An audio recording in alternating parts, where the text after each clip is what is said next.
নমস্কাৰ বন্ধুসকল, আজি মই উপস্থিত আছোঁ সেই সোণাৰী লংপটীয়াত আৰু লংপটীয়াত মোৰ এনাই ঘৰ।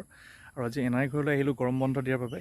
আৰু বহুদিনৰ মূৰত এনাই ঘৰলৈ আহিছোঁ আৰু এনাই ঘৰলৈ আহি এটা মোৰ স্মৃতি আজি মনত পৰি গ'ল। এই যিডোখৰ জেগা মই ৰৈ আছোঁ, এই জেগাডোখৰত আচলতে সৰুতে আমি যেতিয়া এনাই ঘৰলৈ আহোঁ তেতিয়া আমি খুব ইয়াতে মানে কি আমি ক্ৰিকেট খেলৰ পৰা আৰম্ভ কৰি বিভিন্ন ধৰণৰ লুকা লুকি তাৰপৰা আৰম্ভ কৰি আপোনাৰ কাবাডীৰ পৰা আৰম্ভ কৰি প্ৰায়খিনি খেল ইয়াতে খেলিছিলোঁ।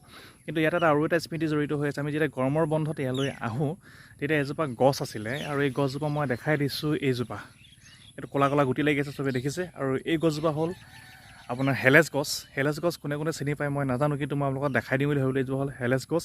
হেলেচ গছৰ গুটিটো খাবলৈ খুব মিঠা লাগে আৰু বিশেষকৈ চৰাই চিৰিকটিও খুব বেছিকৈ খায়।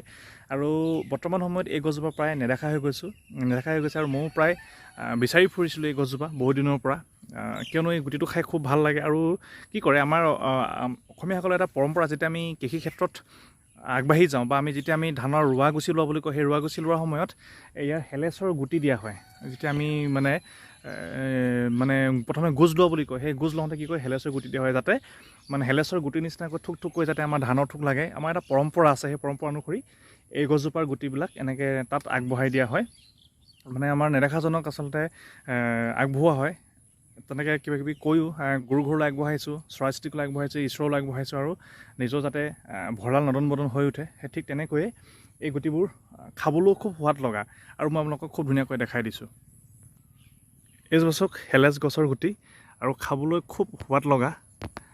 আপুনি এনেই আপোনাৰ চুপিও খাব পাৰে, বা এনেকৈ আমি জিভা দিলেও পমি যোৱা নিচিনা লাগে। এইখিনি চব খুব সুন্দৰকৈ পুৰঠ হৈ আছে, দেখিছে এইখিনি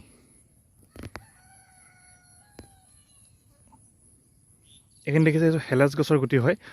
খুব খাবলৈ বৰ ভাল লগা, আৰু মানে আজিকালি হয়তো ল'ৰা ছোৱালীয়ে চিনিয়ে নাপাব যে হেলেচ গছ কি হয় বা হেলেচ গছৰ গুটি খাই কেনেকুৱা লাগে।